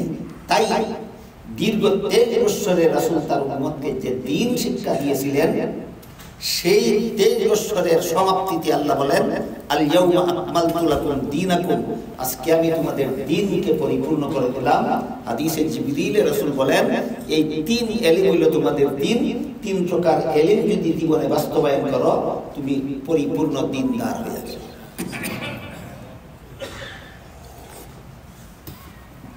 বিষয়গুলি একেবারে সহজ নয়, আলোচনা করাটাও একটু কঠিন ব্যাপার, আর মনোযোগে শোনা বোঝাটাও একটু কঠিন, খুব বেশি কঠিন।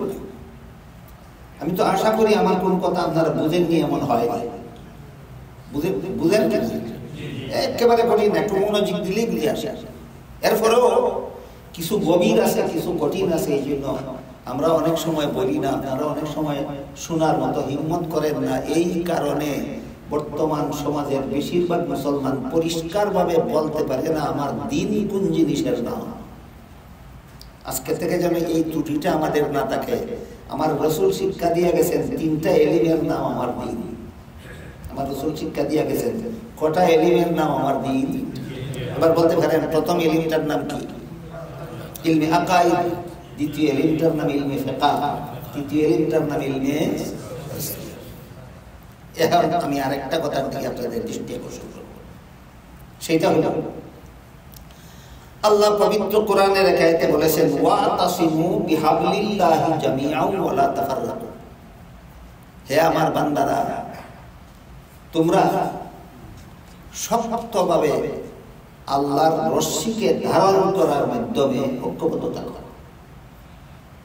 আল্লাহর রশ্মিকে শক্তভাবে ধারণ করার মাধ্যমে ঐক্যবদ্ধ থাকো।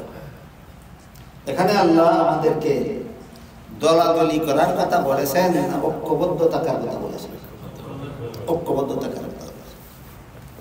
আজকাল এই ওয়াজটা বেশি হয়। মুসলমানের মধ্যে দলাদলি যতই বাড়তেছে ততই ঐক্যবদ্ধ হওয়ার দাওয়াত বেশি দেওয়া হতেছে। কারণ কি? কারণ হলো যারা যারা ঐক্যবদ্ধ হওয়ার দাওয়াত দেন তারা নিজেরাই ঐক্যের প্ল্যাটফর্ম ছিলেন না। আল্লাহ যে আয়াতে মুসলমানদেরকে ঐক্যবদ্ধ থাকার কথা বলেছেন সেখানে ঐক্যবদ্ধতার কথা আগে বলেননি, ঐক্যের প্ল্যাটফর্ম আগে বলেছেন। আল্লাহ বলেন আল্লাহর দ্বীন পালনের মাধ্যমে ঐক্যবদ্ধ হও। যেন হাবলুল্লাহ শব্দের অর্থ আল্লাহর দ্বীন। হে মুমিন মুসলমানেরা, তোমরা সবাই আল্লাহর দ্বীন পালনের মাধ্যমে ঐক্যবদ্ধ হও। এতক্ষণ যা বুঝেছি যে এখন কাজে লাগবে। আল্লাহর দ্বীন পালনের মাধ্যমে আমি ঐক্যবদ্ধ হব। আল্লাহর দ্বীন তো তিন ইলমের নাম। ইলমে আকাইদের সিদ্ধান্ত আমাকে মেনে নিতে হবে, ইলমে ফিকহের সিদ্ধান্ত আমাকে মেনে নিতে হবে, ইলমে তাজকিয়ার সিদ্ধান্ত আমাকে মেনে নিতে হবে যদি আমি মুসলমানি ঐক্য চাই। আর যদি রাজনৈতিক ঐক্য চাই, সামাজিক ঐক্য চাই, সেটা ভিন্ন ব্যাপার। মুসলমানি ঐক্য চাইলে আমার তিন ইলমের নাম যে দ্বীন, এই তিন ইলমের ফয়সালা আমার মেনে নিতে হবে। ইলমে আকাইদের সিদ্ধান্ত আমাকে মেনে নিতে হবে যদি আমি ইসলামী ঐক্য চাই। ইলমে ফিকহের সিদ্ধান্ত আমাকে মেনে নিতে হবে যদি আমি ইসলামী ঐক্য চাই। ইলমে তাজকিয়ার সিদ্ধান্ত আমাকে মেনে নিতে হবে যদি আমি ইসলামী ঐক্য চাই। এই কথাগুলি যারা জানে না এরাই আসল মুসলমান সব একদল হইয়া যায়। এই কথাটা বেশি বলে। আল্লাহ কি এমনি একদল হওয়ার কথা বলছেন না? একদল হওয়ার একটা প্ল্যাটফর্ম বলে দিয়েছেন। প্ল্যাটফর্মটার নাম হলো আল্লাহর দ্বীন। আর রাসূল হাদিসে বলে দিয়েছেন তিন ইলমের নাম আল্লাহর দ্বীন। কটা ইলমের নাম আল্লাহর দ্বীন? তাহলে সারমর্ম দাঁড়ালো আয়াত এবং হাদিস দুটার সমষ্টিগত সারমর্ম দাঁড়ালো তোমরা আল্লাহর দ্বীন পালনের মাধ্যমে ঐক্যবদ্ধ হও। ইলমে আকাইদের সিদ্ধান্ত মেনে নিয়ে মুসলমান ঐক্যবদ্ধ হও, ইলমে ফিকহের সিদ্ধান্ত মেনে নিয়ে মুসলমান ঐক্যবদ্ধ হও, ইলমে তাজকিয়ার সিদ্ধান্ত মেনে নিয়ে মুসলমান ঐক্যবদ্ধ হও। তিন প্রকার ইলমের তিনটা সিদ্ধান্তের কথা আপনাদেরকে শোনাবো, আপনারা যেন নিজের বিচার নিজে করতে পারেন। আপনি মেনে নিয়ে ঐক্য হতে চান না না মেনে ঐক্য হতে চান, এটা দেখা যাবে।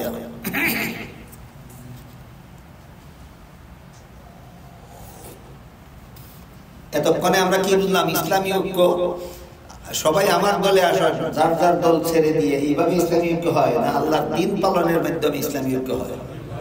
আল্লাহর দ্বীন কত ইলমের নাম? ইলমে আকাইদের সিদ্ধান্ত আমি মানি কিনা আগে দেখতে হবে, ইলমে ফিকহের সিদ্ধান্ত আমি মানি কিনা আগে দেখতে হবে, ইলমে তাজকিয়ার সিদ্ধান্ত আমি মানি কিনা আগে দেখতে হবে। আমি যদি ইলমে আকাইদের সিদ্ধান্ত মানি না, আমার মুখে ঐক্যের দাওয়াত নির্লজ্জতার বেহায়ানি ছাড়া আর কিছু নয়। আমি যদি ইলমে ফিকহের সিদ্ধান্ত মানি না, আমার মুখে ঐক্য বলা বেহায়ানি ছাড়া আর কিছু নয়। আমি যদি ইলমে তাজকিয়ার সিদ্ধান্ত মানি না, আমার মুখে ঐক্য বলাটা বেহায়ানি ছাড়া আর কিছু নয়। কাজেই এই তিন ইলমের ফয়সালা মেনে নিয়ে আল্লাহ কোরআনে আদেশ করেছেন মুসলমান ঐক্যবদ্ধ হও। এর মধ্যে এক নম্বর ইলমটার নাম ইলমে আকাইদ। ইলমে আকাইদের একটা উদাহরণ বলি, দেখা যাবে আপনারা কে ইসলামী ঐক্যে আছেন আর কে মন গড়া ঐক্যে আছেন।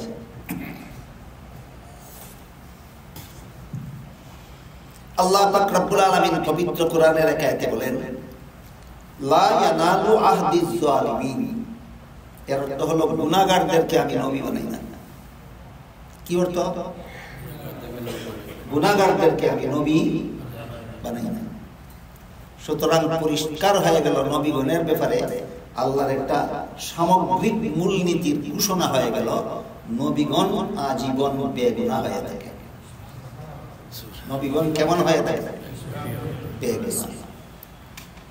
যে নবীগণকে আমি বেগুনা বিশ্বাস করব, তো অন্তরের দ্বারা বিশ্বাস করার ব্যাপার কোন ইলমের অংশ? ইলমে আকাইদের অংশ। আমি নবীগণকে বেগুনা বিশ্বাস করব, এটা আমার ইলমে আকাইদের অংশ।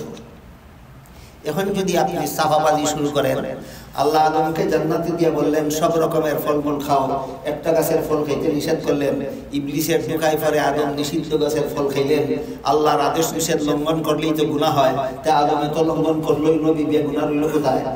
এতগুলি সাফাবাজি কিসের বিরুদ্ধে? আল্লাহর সামগ্রিক মূলনীতির বিরুদ্ধে। বুঝাইতাম পারলাম বিষয়টা? এমন চাফাবাজি আছে কিনা মুসলমান সমাজে?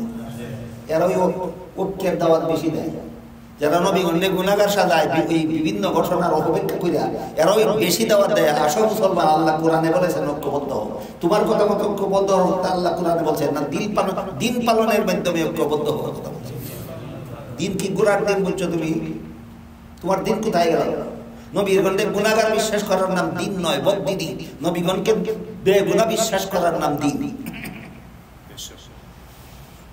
তাহলে আদমের নিষিদ্ধ গাছের ফল খাওয়াটা কি অপরাধ ছিল না? অপরাধ কি গুনাহ নয়? ওই আদম বলল চাপাবাজি। আমি চাপাবাজির জবাব দিতে এখন যাচ্ছি না। আমি শুধু আদমের নিষিদ্ধ গাছের ফল খাওয়া এই ব্যাখ্যা যদি আপনারা গ্রহণ করেন যে আল্লাহর আদেশ নিষেধ লঙ্ঘন করার নাম ওই গুনাহ, আর আদম যেহেতু লঙ্ঘন করেছেন তাই আদম গুনাহ করেছেন, এই যে একটা যুক্তি আপনি দিলেন, এটা কি সকল নবীর বেলায় দিলেন যুক্তিটা, না শুধু আদম নবীর বেলায়? আদম নবীর বেলায় এই যুক্তিটা যদি আমি আপনার মেনে নেই, আল্লাহ যে বলেছিলেন গুনাহগারদেরকে নবী বানাই না, এটা কি আদম নবীর বেলায় না সকল নবীর বেলায়? তাহলে আপনার যুক্তিটা মেনে নিলে আল্লাহর সামগ্রিক মূলনীতি রক্ষা হয় না লঙ্ঘন হয়?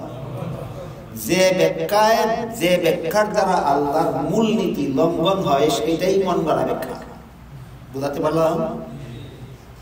কোরআনের ব্যাখ্যা করেন, নবীগণের ব্যাখ্যা করেন, নবীগণের জীবনীর ব্যাখ্যা করেন, নবীগণের কার্যকলাপের ব্যাখ্যা করেন, আপনার ব্যাখ্যা যদি আল্লাহর মূলনীতির বিরুদ্ধে যায়, এটাই প্রমাণ আপনার ব্যাখ্যাটা অপব্যাখ্যা, মন গড়া ব্যাখ্যা।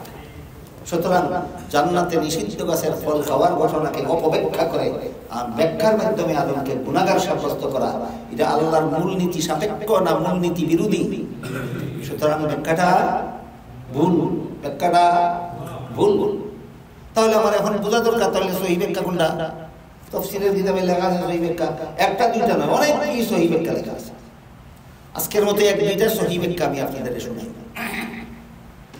আমাদের ইলমে আকাইদ সংশোধন করার জন্য আল্লাহর প্রথম নম্বর বিধান হলো ইলমে আকাইদের ব্যাপারে।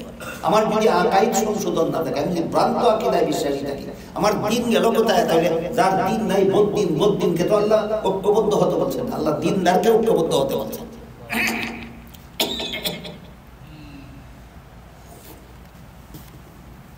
তাফসীরের কিতাবে লেখা আছে, বহু সহিহ ব্যাখ্যা লেখা আছে, এর মধ্যে একটা সহিহ ব্যাখ্যা হলো মানুষের কোনো কাজের দ্বারা সওয়াব হয় আর কোনো কাজের দ্বারা গুনাহ হয়। এই নিয়মটা দুনিয়ার জীবনের জন্য, আখিরাতের জীবনের জন্য নয়। জান্নাতি জীবনের জন্য আল্লাহর এই বিধান নয়। কোনো কাজে সওয়াব হয়, কোনো কাজে গুনাহ হয়, এটা দুনিয়ার জীবনের জন্য আল্লাহর বিধান। বুঝে থাকলে বলুন, মানুষের কোনো কাজে সওয়াব হয়, কোনো কাজে গুনাহ হয়, কোন জীবনের জন্য বিধান? জান্নাতি জীবনের জন্য এই বিধান নয়। এবার বলেন, আদম নিষিদ্ধ গাছের ফল খাইছিলেন কোন জীবনে? এর সাথে সওয়াবের কোনো সম্পর্ক নাই। এই ব্যাখ্যাটা মেনে নিলে আল্লাহর মূলনীতির লঙ্ঘন হয় না? ঠিক থাকে? সুতরাং এটা সহিহ ব্যাখ্যা। আমি যদি দিন সংশোধন করতে চাই, আমি যদি ইসলামী ঐক্য চাই, আমি যদি আমার আকীদা দুরুস্ত করতে চাই, আমি যদি আমার আমল দুরুস্ত করতে চাই, আমি যদি আমার আখলাক দুরুস্ত করতে চাই, এই সমস্ত কথা শুনতে হবে, বুঝতে হবে। আরেকটা সহিহ ব্যাখ্যা, দুনিয়ার জীবনেও কেউ যদি আল্লাহর নিষিদ্ধতার কথা ভুলে গিয়ে লঙ্ঘন করে, তাহলে দুনিয়ার জীবনেও গুনাহ হয় না। যেমন ধরেন, রমজান মাসের দিনের বেলায় রোজাদারকে আল্লাহ খানাপিনা করার আদেশ করেছেন না নিষেধ করেছেন? নিষেধ করেছেন। আল্লাহ বলেন, ফাকুলু ওয়াশরাবু হাত্তা ইয়াতাবায়্যানা লাকুমুল খাইতুল আবয়াদু মিনাল খাইতিল আসওয়াদি মিনাল ফাজরি সুম্মা আতিম্মুস সিয়ামা ইলাল লাইল। মর্ম হলো দিনের বেলায় খানাপিনা বন্ধ রাখো, দিনের বেলায় খানাপিনা করে না। এবার বলুন, কোন রোজাদার যদি দিনের বেলায় তার রোজার কথা ভুলে গিয়ে খানাপিনা করেই ফেলে, প্রথম প্রথম হয় কিনা কারো? আল্লাহর নিষেধ পালন হইল না লঙ্ঘন হইল? কি পরিমাণ মনে হইল? দেখেন, আল্লাহর নিষেধ লঙ্ঘন হইল কিন্তু গুনাহ নাই। কেন? ভুলের কারণে। আদমের নিষিদ্ধ গাছের ফল খাওয়া সম্পর্কে আল্লাহ পরিষ্কার ভাষায় বলেন, নাসিয়া আদম, আদম ভুলে গেল। তুমি ভুলে গেলে গুনাহ হয় না, আর তোমার বাবার বাবার বাবা 14 গোষ্ঠীর বাবা ভুলে গিয়ে নিষিদ্ধ গাছের ফল খাইলে গুনাহ হয়। বেটা তুই নবী শিক্ষক কোথায় আর নবীর জীবনী শিক্ষক কোথায়? আমার কথা বুঝে থাকতে বলুন, নবীকে গুনাহগার বিশ্বাস করার দিন না বদ্দিন? তাহলে সহি দ্বীনের আকীদা হইল নবীকে বেগুনাহ বিশ্বাস করা। সহি দ্বীনের আকীদা হইল নবীকে বেগুনাহ বিশ্বাস করা। এইভাবে যত অন্তরে বিশ্বাস করার মতো যত বিধান আল্লাহর আছে, সেইগুলি যদি আমার বিশ্বাস যদি আমার ঠিক থাকে, আমরা সমস্ত মুসলমানের যদি আকীদা সংশোধন থাকে, সমস্ত মুসলমানের যদি আমল সংশোধন থাকে, সমস্ত মুসলমানের যদি আখলাক সংশোধন থাকে, অটোমেটিকলি একদল হয়ে যাবে। সংগঠন সভাপতি সেক্রেটারিয়াট কোষাধ্যক্ষ বানাইয়া দল করতে হবে না, অটোমেটিকলি একদল হয়ে যাবে। আল্লাহ বলেন সভাপতি ঠিক করে একদল হও, আল্লাহ বলেন সেক্রেটারি ঠিক করে একদল হও, আল্লাহ বলেছেন শহীদ দিন পালন করে একদল হও। তাহলে মুসলমান একদল হওয়ার জন্য সমস্ত মুসলমানের আকীদা আগে সংশোধন হতে হবে। আগে কি সংশোধন হতে হবে? আকীদা সংশোধন হতে হবে। আপনাদের এখানে ঢুকেই দেখলাম একটা কিতাব, আহকামে জিন্দেগি, যার লেখা এই কিতাবটা, তার লেখা আরেকটা কিতাব আছে, ইসলামী আকীদা ও গ্রন্থ মতবাদ। আমি মসজিদ কমিটিকে অনুরোধ করব ওই কিতাবটা ওই মসজিদে রাখার চেষ্টা করেন। আপনাদের মুসল্লিকে ওই কিতাবটা প্রত্যেক দিন পরে পরে একটা একটা করে শোনান, যেন আপনার মুসল্লির আকীদা সংশোধন হতে পারে। যে লেখকের কিতাব এখানে আছে আহকামে জিন্দেগি, এই লেখকের আরেকটা কিতাব আছে ইসলামী আকীদা ও গ্রন্থ মতবাদ। ওইটা ইসলামী আকীদা ওইখানে লেখা আছে। একটা করে একটা মাসালা করে যদি এক একদিন ইমাম সাহেব যদি পরে পরে শোনান, 1 বছরে 2 বছরে 3 বছরে আপনাদের ইলমে আকাইদ সংশোধন হয়ে যায়। গেল যে 3টা ইলমের নাম আমাদের দিন, এর প্রথমটা হলো ইলমে আকাইদ। ইলমে আকাইদ যদি আমার গন্ডগোল থাকে, তাহলে আমার মুখে ঐক্যবদ্ধ হওয়ার দাওয়াত নির্লজ্জতা ছাড়া আর কিছু নয়, বেহায়ামি ছাড়া আর কিছু নয়। এবার ইলমে ফিকহের একটা কথা শোনাই। আল্লাহ পাক রব্বুল আলামিন পবিত্র কোরআনের এক আয়াতে বলেন, ইন্নাস সালাতা কানাত আলাল মুমিনিনা কিতাবাম মাওকুতা। নিশ্চয়ই নির্ধারিত সময়ে নামাজ পড়া মুমিনদের জন্য ফরজ। নামাজ ইলমে আকাইদের বিষয় না, ইলমে ফিকহ। নামাজের 13 ফরজ বিশ্বাস করলেই নামাজ হয় না, রুকু সিজদা করতে হয়। এটা কোন ইলমের বিষয়? ইলমে ফিকহ। আল্লাহ ইলমে ফিকহের বিধান দিয়েছেন কোরআনে, নির্ধারিত সময়ে নামাজ আদায় করা ফরজ। এক নামাজের সময় আসার আগেই যদি আপনি আরেক নামাজ পড়ে নেন, আপনি ইলমে ফিকহের সিদ্ধান্ত মানলেন। হায়া লজ্জা নাই মুসলমানদেরকে ঐক্য হওয়ার কথা বলেন? তোমার মতো বদ্দিনের সাথে তো আল্লাহ মুসলমানকে ঐক্য হতে বলেননি, আল্লাহ মুসলমানকে দিন পালনের মাধ্যমে ঐক্য হতে বলেছেন। হাদিস শরীফে রাসূল করিম সাল্লাল্লাহু আলাইহি ওয়াসাল্লাম 5 বেলার নামাজ ফরজ বলে দিয়েছেন, কিন্তু কোন নামাজের সময় শুরু হয় কবে আর শেষ হবে কবে বলেননি। এটা পণ্ডিতদের জন্য রেখে দিয়েছেন। কি বলেন আপনারা? নবী হাদিসে বলেছেন 5 বেলার নামাজ ফরজ। ফজরের নামাজ সময়টা শুরু হয় কখন, শেষ হয় কখন। যোহরের নামাজের সময়টা শুরু হয় কখন, শেষ হয় কখন। আসরের নামাজের সময়টা শুরু হয় কখন, শেষ হয় কখন। মাগরিবের নামাজের সময়টা শুরু হয় কখন, শেষ হয় কখন। এশার নামাজের সময়টা শুরু হয় কখন, শেষ হয় কখন। জুম্মার নামাজের সময়টা শুরু হয় কখন, শেষ হয় কখন। এগুলি পণ্ডিতদের জন্য রাসূল রেখে দিয়েছেন না বলে দিয়ে গেছেন? রাসূল আল্লাহ বলেছেন নির্ধারিত সময়ে নামাজ পড়ো। রাসূল বলেন সূর্য ঢলে যাওয়ার পরে যোহর এবং জুমার নামাজের টাইম নাই। সূর্য মাথার উপর থেকে পশ্চিম আকাশে ঢলে যাওয়ার পরে যোহরের নামাজের টাইম শুরু হয়, জুমার নামাজের টাইম শুরু হয়। তুমি যদি সূর্য ঢলে যাওয়ার আগেই জুমা পড়ে যাও, তুমি তো রাসূলের শিক্ষা দেওয়া দিন মানো না। তাহলে তোমার মতো বদ্দিনের সাথে মুসলমান ঐক্যবদ্ধ হবে কেন? বিষয়টা কি আমার কাছে বুঝাতে পারলাম? বলেন আল্লাহ কোরআনে বলেছেন কোন বদ্দিনের সাথে মুসলমান ঐক্যবদ্ধ হও না দিনদারের সাথে ঐক্যবদ্ধ হও? দিন কত ইলমের নাম? 3টা ইলমের নাম। একটা ইলম ইলমে আকাইদ, ইলমে আকাইদের সিদ্ধান্ত মেনে নিয়ে মুসলমান ঐক্যবদ্ধ হও। 2 নম্বরে ইলমে ফিকহ, ইলমে ফিকহের সিদ্ধান্ত মেনে নিয়ে মুসলমান ঐক্যবদ্ধ হও। 3 নম্বর হলো ইলমে তাজকিয়া, ইলমে তাজকিয়ার সিদ্ধান্ত মেনে নিয়ে মুসলমান ঐক্যবদ্ধ হও। ইলমে তাজকিয়ার উদাহরণ একটু আগে বলেছি। আল্লাহ কোরআনে বলেন قد أفلح المؤمنون الذين هم في صلاتهم خاشعون। ওই সমস্ত মুমিনগণ সফল যারা আল্লাহর ধ্যানে মগ্ন অবস্থায় নামাজ আদায় করে। রুকু করি শরীরের অঙ্গ প্রত্যঙ্গের দ্বারা, সেজদা করি শরীরের অঙ্গ প্রত্যঙ্গের দ্বারা, দাঁড়াই শরীরের অঙ্গ প্রত্যঙ্গের দ্বারা, বসি শরীরের অঙ্গ প্রত্যঙ্গের দ্বারা, সূরা কেরাত করি মুখের দ্বারা, তাসবিহ পড়ি জিকির করি মুখের দ্বারা, জিহ্বার দ্বারা। কিন্তু আল্লাহর ধ্যানে মগ্ন হব কোন অঙ্গের দ্বারা? অন্তরের দ্বারা। এই অন্তরের দ্বারা আল্লাহর ধ্যানে মগ্ন অবস্থায় যদি আমি নামাজ আদায় করতে পারি তাহলে আমার নামাজ রাসূল বলেছেন নির্ভেজাল। জিবরিল কি প্রশ্ন করেছিলেন? নির্ভেজাল ইবাদত কোনটা? নির্ভেজাল ইবাদত এইটার নাম হলো নির্ভেজাল। আল্লাহর যে বিধান অন্তরের দ্বারা পালন করতে হয়, বিশ্বাস করতে হয় অন্তরের দ্বারা, পালন করতে হয় অন্তরের দ্বারা, এমন বিধান জানার নাম ইলমে তাজকিয়া, ইলমে তাসাউফ। আমার নামাজে ইলমে তাজকিয়া নেই, বরং আমি ইলমে তাজকিয়াকে বিধান করি। এই সমস্ত বদ্দিনেরা যারা যাদের আকীদা সংশোধন নয়, আকীদা যাদের বিনষ্ট, যাদের আমল সংশোধন নয়, আমল যাদের বিনষ্ট, এরা বলে ইলমে তাজকিয়া বিধান। রাসূল বলেন ইলমে তাজকিয়া দিন, রাসূল বলেন দিন, সে বলে বিধান। তুমি কোন দিন আছো? কার দিন? তুমি কার দিন মুসলমানদের মধ্যে প্রচার করতে চাও?